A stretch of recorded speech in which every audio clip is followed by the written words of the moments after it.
Hello, welcome for chapter 17 of The Scarlet Letter by Nathaniel Hawthorne.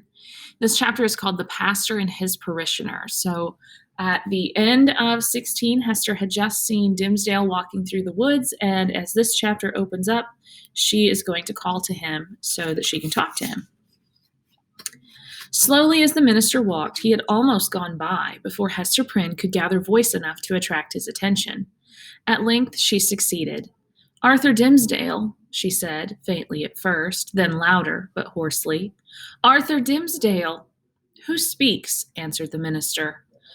Gathering himself quickly up, he stood more erect, like a man taken by surprise in a mood to which he was reluctant to have witnesses. Throwing his eyes anxiously in the direction of the voice, he indistinctly beheld a form under the trees, clad in garments so somber and so little relieved from the gray twilight into which the clouded sky and the heavy foliage had darkened the noontide, that he knew not whether it were a woman or a shadow. It may be that his pathway through life was haunted thus, by a spectre that had stolen out from among his thoughts. He made a step nigher and discovered the Scarlet Letter. "Hester Prynne?" Hester Prynne," said he, "is it thou? Art thou in life?" "Even so," she answered, "in such life as has been mine these 7 years past. And thou, Arthur Dimmesdale, dost thou yet live?" It was no wonder that they thus questioned one another's actual and bodily existence, and even doubted of their own.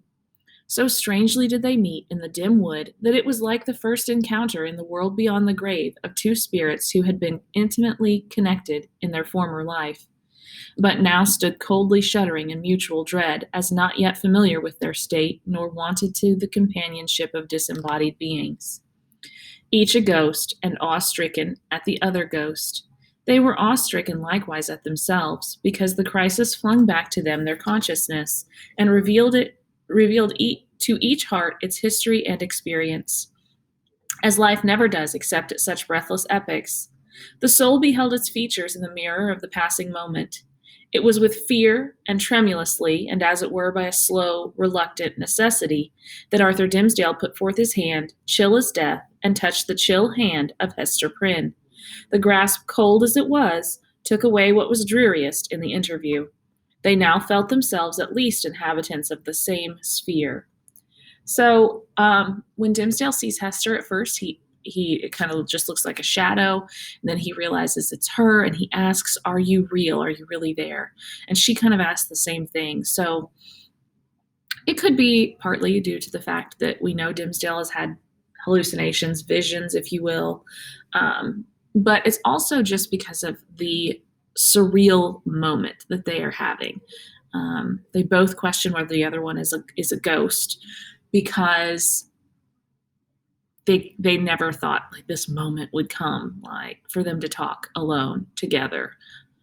So that's kind of the conversation. This awkwardness is going to continue just a little bit longer. They don't really know what to say, so they make small talk before they get to the real point, which is like, "How are you really doing?" Without a word more spoken, neither he nor she assuming the guidance, but with an unexpressed consent, they glided back into the shadow of the woods whence Hester had emerged, and sat down on the heap of moss where she and Pearl had before been sitting. When they found voice to speak, it was, at first, only to utter remarks and inquiries such as any two acquaintances might have made, about the gloomy sky, the threatening storm, and next, the health of each. Thus they went onward, not boldly, but step by step, into the themes that were brooding deepest in their hearts. So long estranged by fate and circumstances, they needed something slight and casual to run before, and throw open the doors of intercourse so that their real thoughts might be led across the threshold. After a while, the minister fixed his eyes on Hester Prynne's. "Hester," said he, "hast thou found peace?" She smiled drearily, looking down upon her bosom. "Hast thou?" she asked. "None. Nothing but despair," he answered. "What else could I look for, being what I am and leading such a life as mine? Were I an atheist, a man devoid of conscience, a wretch with coarse and brutal instincts, I might have found peace long ere now. Nay, I never should have lost it. But as matters stand with my soul, whatever of good capacity there originally was in me, All of God's gifts that were the choicest have become the ministers of spiritual torment. Hester, I am most miserable. The people reverence thee, said Hester, and surely thou workest good among them. Does this bring thee no comfort? More misery, Hester, only the more misery, answered the clergyman with a bitter smile. As concerns the good which I may appear to do, I have no faith in it. It must needs be a delusion. What can a ruined soul like mine effect towards the redemption of other souls, or a polluted soul towards their purification? And as for the people's reverence, would that it were turned to scorn and hatred. Canst thou deem it, Hester, a consolation that I must stand up in my pulpit and meet so many eyes turned upward to my face, as if the light of heaven were beaming from it? Must see my flock hungry for the truth and listening to my words as if a tongue of Pentecost were speaking, and then look inward and discern the black reality of what they idolize. I have laughed in bitterness and agony of heart at the contrast between what I seem and what I am, and Satan laughs at it. You wrong yourself in this, said Hester gently. You have deeply and sorely repented. Your sin is left behind you in the days long past. Your present life is not less holy, in very truth, than it seems in people's eyes. Is there no reality in the penitence thus sealed and witnessed by good works? And wherefore should it not bring you peace? No, Hester, no, replied the clergyman. There is no substance in it. It is cold and dead and can do nothing for me. Of penance I have had enough. Of penitence there has been none. Else I should long ago have thrown off these garments of mock holiness, and have shown myself to mankind as they will see me at the judgment seat. Happy are you, Hester, that wear the scarlet letter openly upon your bosom. Mine burns in secret. Okay, so I don't like Dimmesdale as a character. I feel bad for him because he's obviously tormented by the choices that he has made, but I don't like him. I don't respect him as a character. And this chapter is a prime example of why. He is just throwing his own little pity party. If you didn't catch on to that, he asks Hester if she's found peace, and her response is, well, have you? And he proceeds to tell her how miserable he is and how terrible it is for all these people to look at him like he's a saint when he knows he really isn't. And he even goes as far as to tell Hester she's lucky to be wearing the Scarlet Letter because he has to hide his secret. So I disagree. I don't like Dimmesdale. All he could confess. He doesn't have to hide his secret. He chooses to. So I don't like him very much, but Hester obviously does. Hester loves him. In another page or so, the narrator is going to tell you outright she loves him. So she's trying to comfort him. She's trying to soothe him and make him feel better. She still hasn't told him what she came here to tell him, and that's coming up soon. Thou little knowest what a relief it is, after the torment of a 7 years' cheat, to look into an eye that recognizes me for what I am. Had I one friend, or were it my worst enemy, to whom, when sickened with the praises of all other men, I could daily betake myself, and be known as the vilest of all sinners, methinks my soul might keep itself alive thereby. Even thus much of truth would save me.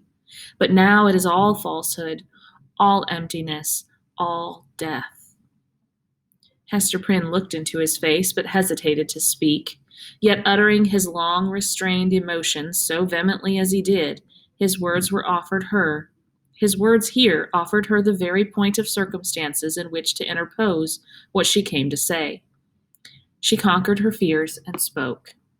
So there's some irony in the paragraph that Dimmesdale just finished, because he wishes for what? He wishes for a friend, or even his worst enemy, that he could go to and would see him for what he really is at the end of the day, because he feels like he would find comfort in that. The irony, of course, is that Chillingworth fits those descriptions. Chillingworth is, supposed to be a friend who really knows, and he really knows the truth about Dimmesdale. But really, he's his worst enemy. And he has been living with him every day for the last, 6 or 7 years. Such a friend as thou hast even now wished for, said she, with whom to weep over thy sin. Thou hast in me the partner of it. Again she hesitated, but brought out the words with an effort. Thou hast long had such an enemy, and dwellest with him under the same roof. The minister started to his feet, gasping for breath, and clutching at his heart, as if he would have torn it out of his bosom. Ha! What sayest thou? Cried he. An enemy, and under mine own roof? What mean you? Hester Prynne was now fully sensible of the deep injury for which she was responsible to this unhappy man. In permitting him to lie for so many years, or indeed for a single moment, at the mercy of one whose purposes could not be other than malevolent. The very contiguity of his enemy, beneath whatever mask the latter might conceal himself, was enough to disturb the magnetic sphere of a being so sensitive as Arthur Dimmesdale. There had been a period when Hester was less alive to this consideration, or perhaps in the misanthropy of her own trouble she left the minister to bear what she might picture to herself as a more tolerable doom. But of late, since the night of his vigil, all her sympathies towards him had been both softened and invigorated. She now read his heart more accurately. She doubted not that the continual presence of Roger Chillingworth, the secret poison of his malignity, infecting all the air about him, and his authorized interference as a physician with the minister's physical and spiritual infirmities, that these bad opportunities had been turned to a cruel purpose. By means of them, the sufferer's conscience had been kept in an irritated state, the tendency of which was not to cure by wholesome pain, but to disorganize and corrupt his spiritual being. Its result on earth could hardly fail to be insanity, and hereafter that eternal alienation from the good and true, of which madness is perhaps the earthly type. So she realizes just what a mistake she made in allowing Chillingworth to get close to Dimmesdale, with Dimmesdale not knowing the truth, and because she agreed to keep Chillingworth's secret, and she feels bad about it. That's all that paragraph is saying. That Chillingworth's goal was never to physically hurt Dimmesdale, but he is spiritually and mentally torturing him, and it's driving Dimmesdale crazy. It's making him nuts. Such was the ruin to which she had brought the man, once, nay, why should we not speak of it, still so passionately loved. Hester felt that the sacrifice of the clergyman's good name and death itself, as she had already told Roger Chillingworth, would have been infinitely preferable to the alternative which she had taken upon herself to choose. And now, rather than have had this grievous wrong to confess, she would gladly have lain down on the forest leaves and died there at Arthur Dimmesdale's feet. So it tells us right there she still loves him, and she's already mentioned before that Dimmesdale would have been better off if she hadn't made the deal and he had died right away instead of suffering. And she really doesn't want to have to tell him what she's telling him. She would rather lay down and die than to have to tell him this, because it's going to hurt him so badly. But here we go anyway. "Oh, Arthur," cried she, "forgive me. In all things else I have striven to be true. Truth was the one virtue which I might have held fast, and did hold fast through all extremities, save when thy good, thy life, thy fame were put in question. Then I consented to a deception. But a lie is never good, even though death threaten on the other side. Dost thou not see what I would say? That old man, the physician, he whom they call Roger Chillingworth, he was my husband." The minister looked at her for an instant with all that violence of passion which, intermixed in more shapes than one, with his higher, purer, softer qualities, was in fact the portion of him which the devil claimed, and through which he sought to win the rest. Never was there a blacker or fiercer frown than Hester had now encountered. For the brief space that it lasted, it was a dark transfiguration, but his character had been so much enfeebled by suffering that even its lower energies were incapable of more than a temporary struggle. He sank down on the ground and buried his face in his hands. So his first reaction, he looks at Hester with this terrible frown.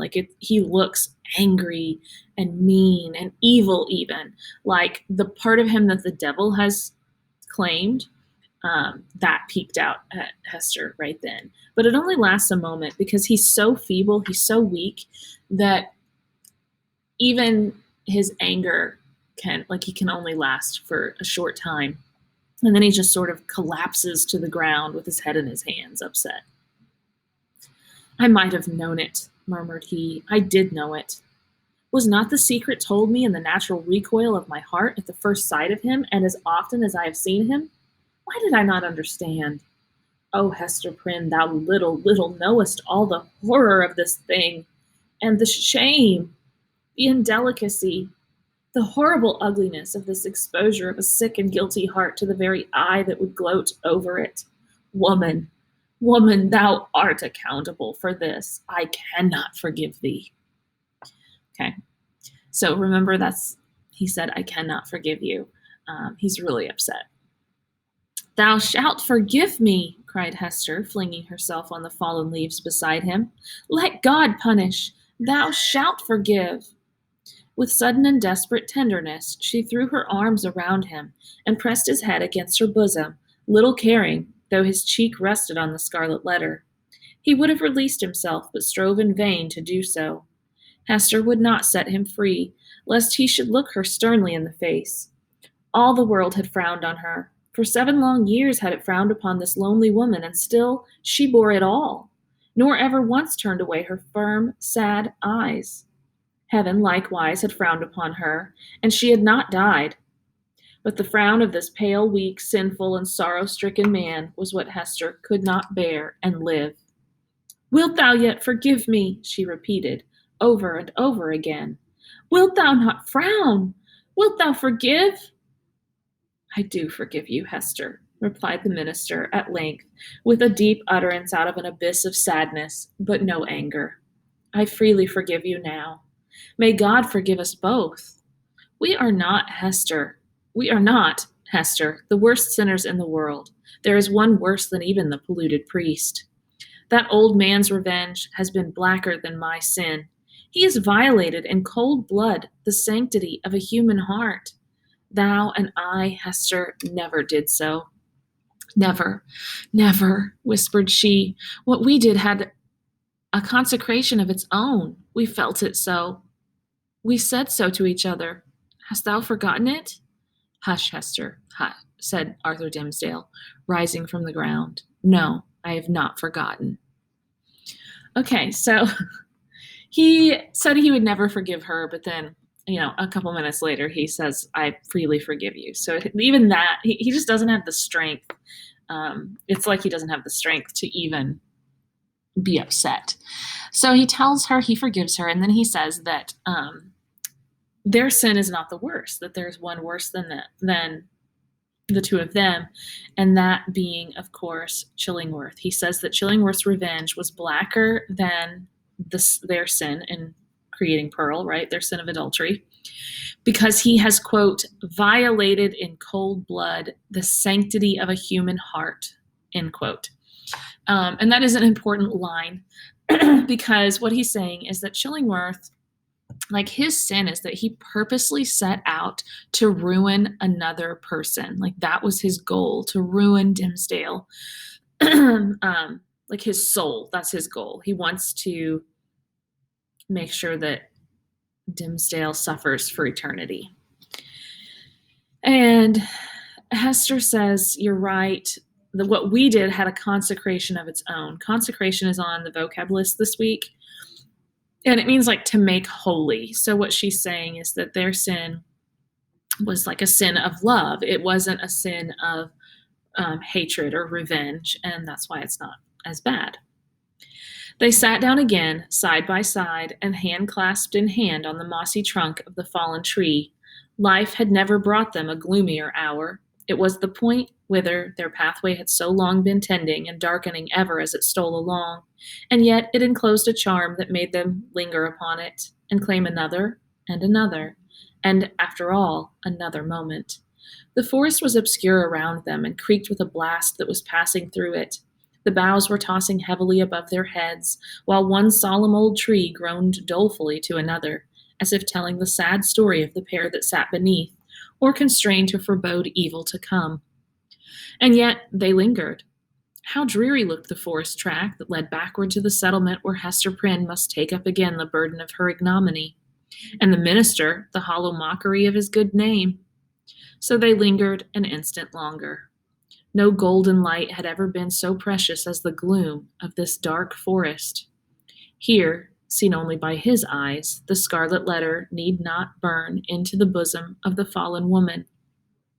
Here, seen only by her eyes, Arthur Dimmesdale, false to God and man, might be for one moment true. He started at a thought that suddenly occurred to him. "Hester," cried he, "here's a new horror. Roger Chillingworth knows your purpose to reveal his true character. Will he continue then to keep our secret? What will now be the course of his revenge?" So he wants to know, oh no, is Chillingworth going to tell everybody who I am, that I'm Pearl's father? "There's a strange secrecy in his nature," replied Hester, thoughtfully, "and it has grown upon him by the hidden practices of his revenge. I deem it not likely that he will betray the secret. He will doubtless seek other means of satiating his dark passion."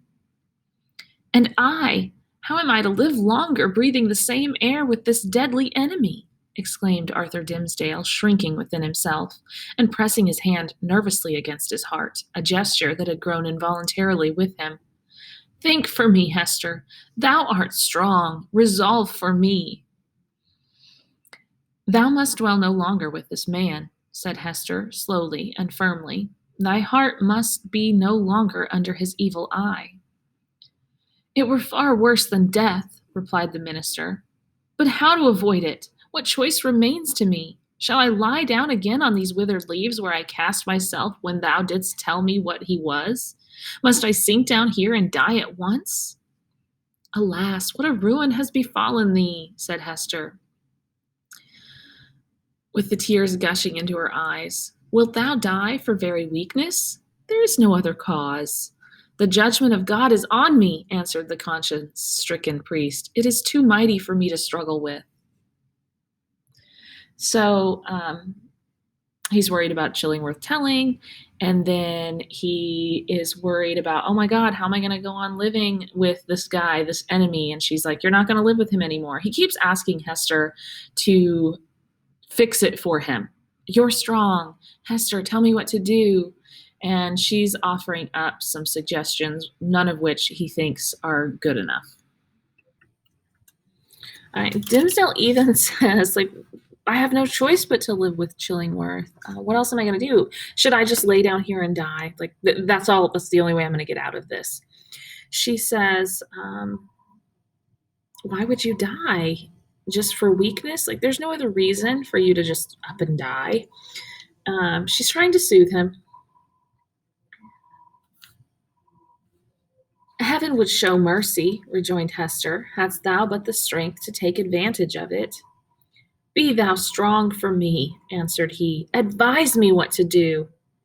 "Is the world then so narrow?" exclaimed Hester Prynne, fixing her deep eyes on the minister's, and instinctively exercising a magnetic power over a spirit so shattered and subdued that it could hardly hold itself erect. "Doth the universe lie within the compass of yonder town, which only a little time ago was but a leaf-strewn desert as lonely as this around us? Whither leads yonder forest track? Back to the settlement, thou sayest, yes, but onward too. Deeper it goes, and deeper into the wilderness, less plainly to be seen at every step, until some few miles hence the yellow leaves will show no vestige of the white man's tread. There thou art free. So brief a journey would bring thee from a world where thou hast been most wretched to one where thou mayest still be happy. Is there not shade enough in all this boundless forest to hide thy heart from the gaze of Roger Chillingworth?" "Yes, Hester, but only under the fallen leaves," replied the minister with a sad smile. Okay, so her first suggestion here in fixing the situation, she says, you don't have to stay in Boston. You can leave, go out of town, go start a new town, go live with the Indians, that sort of thing. Don't live in this settlement. Go where there aren't other white men. to judge you. And he says that won't work. Then there is the broad pathway of the sea, continued Hester. It brought thee hither. If thou so choose, it will bear thee back again. In our native land, whether in some remote rural village or in vast London, or surely in Germany, in France, in pleasant Italy, thou wouldst be beyond his power and knowledge. And what hast thou to do with all these iron men and their opinions? They have kept thy better part in bondage too long already. It cannot be, answered the minister, listening as if he were called upon to realize a dream. I am powerless to go. Wretched and sinful as I am, I have had no other thought than to drag on my earthly existence in the sphere where Providence hath placed me. Lost as my own soul is, I would still do what I may for other human souls. I dare not quit my post, though an unfaithful sentinel, whose sure reward is death and dishonor, when his dreary watch shall come to an end. Okay, so this time she said, okay, well, if you don't think you can survive in the wilderness, then go across the ocean. The ocean brought you here, it'll take you back. Go live in London or Germany or France or Italy or some other rural village. Go back overseas, go back to Europe. And he says, no, I can't do that. I have to stay here.